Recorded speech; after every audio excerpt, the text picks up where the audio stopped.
자, 여러분 안녕하십니까. 암호화폐 소식을 전달해드리는 크립토 마토 인사를 전해드리고 있습니다. 지금 현재 비트코인 가격 보시면은 한때 이제 9,200불대까지 떨어졌다가 다시 상승해주는 모습 보여주고 있습니다. 9,353불에서 거래가 진행 중에 있고요. 이 많은 알트코인들이 힘을 쓰고 있는 가운데 비트코인의 도미넌스는 66.7%를 기록을 해주고 있습니다. 자, 첫 번째로는 역시 국내 소식 먼저 한번 보도록 하겠습니다. 이 국내 암호화폐 거래소 중에 코인제스트라는 곳이 있다라고 합니다. 그런데 문제는 이 거래소에서 입출금이 4개월째 중단이 된 그런 상태인데요. 일부 투자자들이 이 사무실을 찾아갔는데 사무실이 비어 있었다라고 합니다. 그러면서 그들은 이 코인제스트가 국회에서 위증을 했다, 이 위증죄에 해당되는 것이 아니냐라고 제보를 이렇게 했다라고 하는데요. 이 사진을 보시면은 텅텅 비어 있죠. 그런데 문제는 안타깝게도 이 해당 사진만 놓고 위증죄 증거로 보기는 어렵다라고 합니다. 자, 그래서 제가 작년부터 이제 방송을 시작하자마자 드렸던 말씀 중에 하나가 웬만하시면은 큰 거래소를 사용하시라.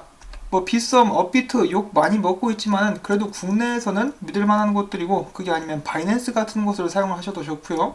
그리고 암호화폐를 장기적으로 가지고 계실 분들은 거래소에 놓는 것보다 하드웨어 지갑을 하나 마련을 하셔가지고 거기에 옮겨 놓는 것이 가장 안전합니다. 자, 아무튼 제 시청자 중에 여기에 돈이 묶이신 분이 있다면은 이 부디 안전하게 여러분들 자금을 회수하실 수 있기를 바랍니다. 자, 그 다음엔 중국 소식이 몇 가지가 있습니다. 중국 3대 채굴기 생산업체 중에 하나였죠. 카나안이 드디어 기업 공개를 한다라고 하네요. 전에 미국 SEC에 신청을 했는데 그게 승인이 난 모양이죠. 자금 조달액은 4억 달러로 재고가 된 상태이고요. 다가오는 18일 미국 증시에 정식적으로 상장될 예정이라고 합니다. 자, 그리고 지난 4월 여러분도 기억하시겠지만은 중국 국가개발개혁위원회에서 비트코인 채굴 산업을 폐기 대상 산업으로 지정을 했었죠. 자, 그런데 그런 움직임은 이제 바뀐 것 같다, 그 계획이 철회된 것 같다라고 이야기가 나왔습니다. 그 이유는 바로 이것인데요. 중국 개혁위원회에서 5일 공개한 산업조정 관련 2019년 최종 카탈로그에 비트코인 및 다른 암호화폐 채굴 활동이 폐기 대상 산업군에 포함이 되지 않았기 때문입니다. 이제 마음을 바꿨다라고도 볼 수가 있겠죠. 뭐 그럼 그렇죠. 이 중국이 돈 되는 것을 포기하겠습니까? 중국이 금을 얼마나 좋아하는지 여러분들도 아시죠? 비트코인은 이 디지털 금 아니겠습니까?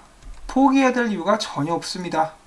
자, 그 다음에 홍콩 관련된 소식이 있습니다. 홍콩 증권 선물위원회가 그들의 공식 홈페이지를 통해서 가상자산 거래 규제 입장서와 가상자산 선물계약 주의사항을 발표했습니다.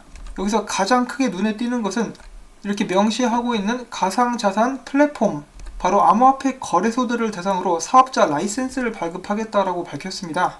그래서 홍콩 금융당국은 이제 본격적으로 암호화폐 프레임워크와 암호화폐 라이센스 발급을 위해서 신청을 받고 있다는 것을 저희가 알 수 있게 되는 그런 부분이죠. 지금 홍콩은 아직까지도 난리가 난 상태이고 홍콩 자체가 리세션에 들어갔다라고 이야기가 나오고 있죠. 그리고 무엇보다 홍콩 같은 경우는 이제 중국 당국의 영향을 많이 받는데, 이런 암호화폐 관련된 법제화라든지 규제 정립에 대해서 중국이 관여를 했을지 그런 부분도 이제 굉장히 궁금합니다.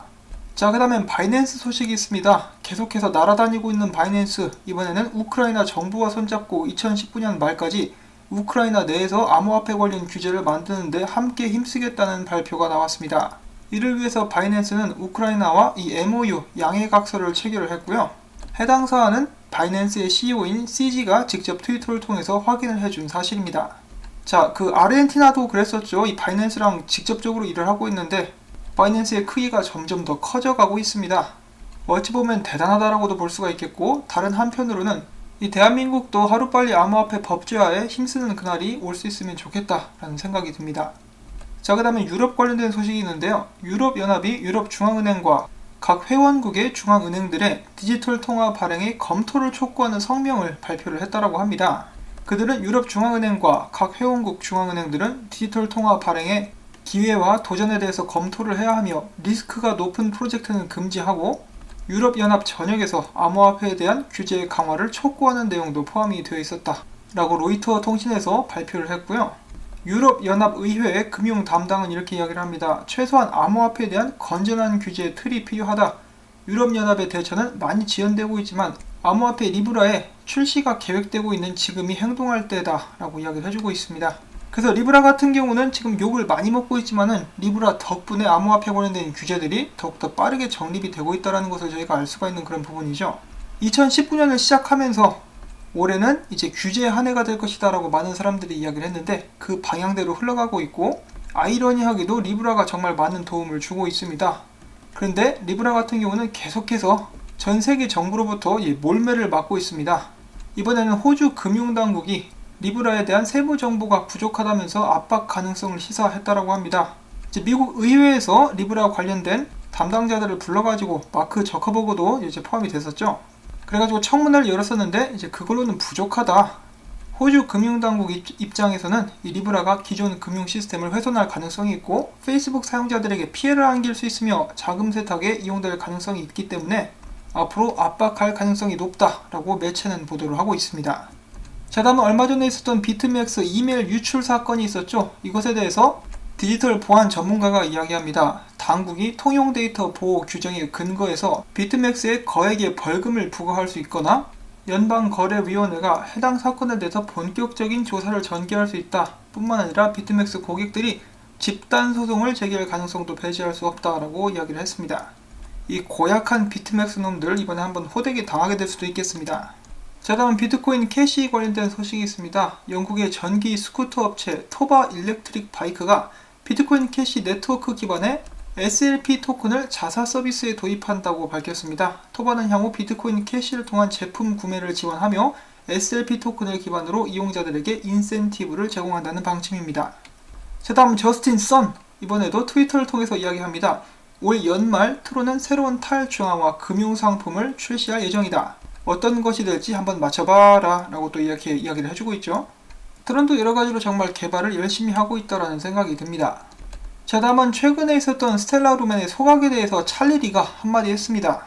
자, 스텔라 재단이 소각한 토큰 중 500억 스텔라는 커뮤니티에 분배될 예정이었지만은 그들은 토큰을 소각하는데 커뮤니티와 어떤 논의도 하지 않았다. 결국 스텔라 재단은 재단 소유 170억 개의 스텔라 중에 50억 개의 스텔라만 소각하며 재단 보유 토큰 비중을 늘렸다. 그래서 좋게 보고 있지는 않는 모습이죠. 커뮤니티에 준다라고 했으면서 커뮤니티랑 논의도 하지 않고 없애버렸기 때문에 부정적인 시각을 가지고 찰리리는 이번 소각 사건을 바라보고 있습니다. 자, 그리고 또 피터 시프 계속해서 입을 놀려대고 있습니다. 이번엔 비트코인이 아무런 가치가 없다라고 하면서 이것은 고전적인 시장 조작에 불과하며 정부가 은행들과 다른 금융기관들을 개입시킴으로써 비트코인 거래를 통제할 수 있다라고 전달을 했는데요. 피터 시프 같은 경우는 지금 좀 겁에 질린 강아지 같다라는 생각이 듭니다.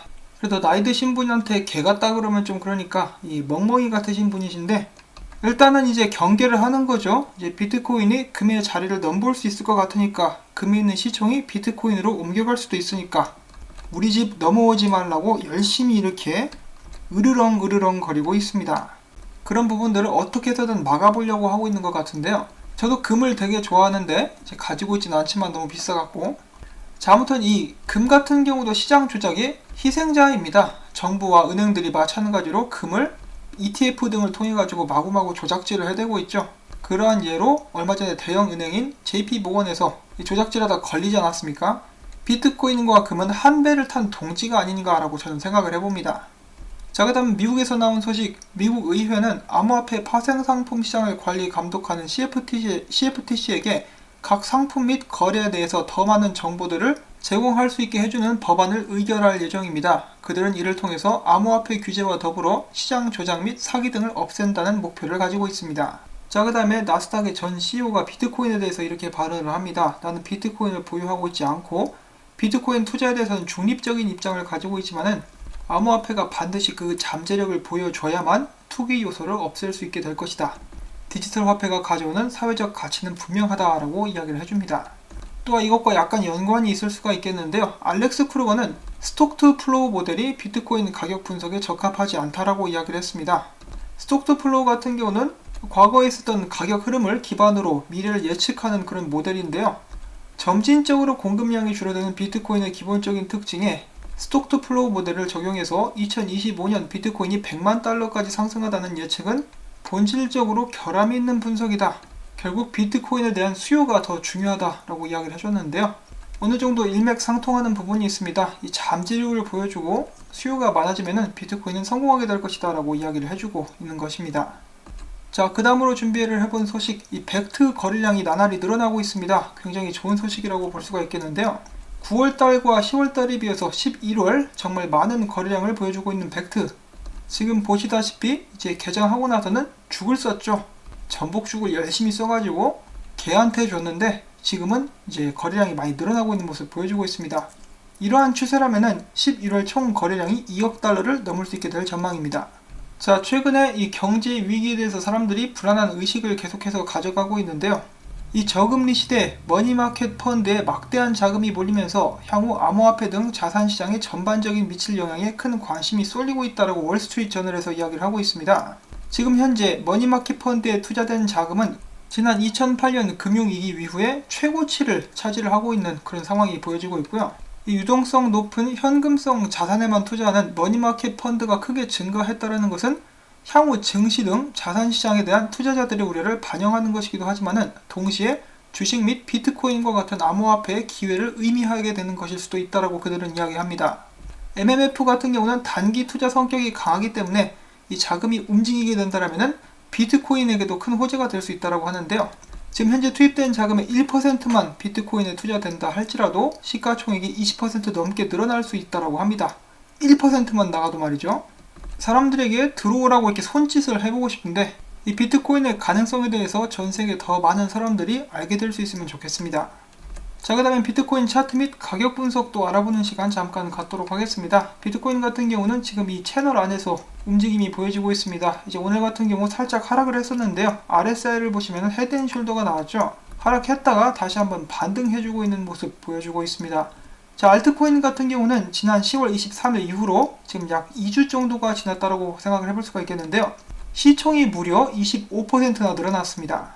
굉장한 상승이죠. 아직까지 더 올라갈 수 있는 여력이 있기 때문에 알트코인들의 지속적인 상승 또한 제가 기대를 해볼 수가 있겠습니다. 자, 그 다음에는 이런 분석이 또 최근에 주목을 받고 있는데요. 비트코인이 올해 말까지 17,200달러까지 상승하게 될 것이다. 왜 이 사람의 분석이 주목을 받고 있느냐? 바로 그가 지난 7월 달에 하락장을 예견을 한 적이 있었기 때문입니다. 그의 이름은 로저 퀀트릴로라고 하는 사람인데요. 그는 지난 7월 비트코인이 10,000불가량에서 왔다리 갔다리 하고 있을 때 비트코인은 결국 7,850불과 7,350불 사이를 테스트하게 될 것이다 라고 예견을 한 바가 있습니다. 정말로 그렇게 되었고 잘 버텨주고 나서 상승하자 이번에는 비트코인이 연말까지 17,200불까지 상승할 수 있을 것이다.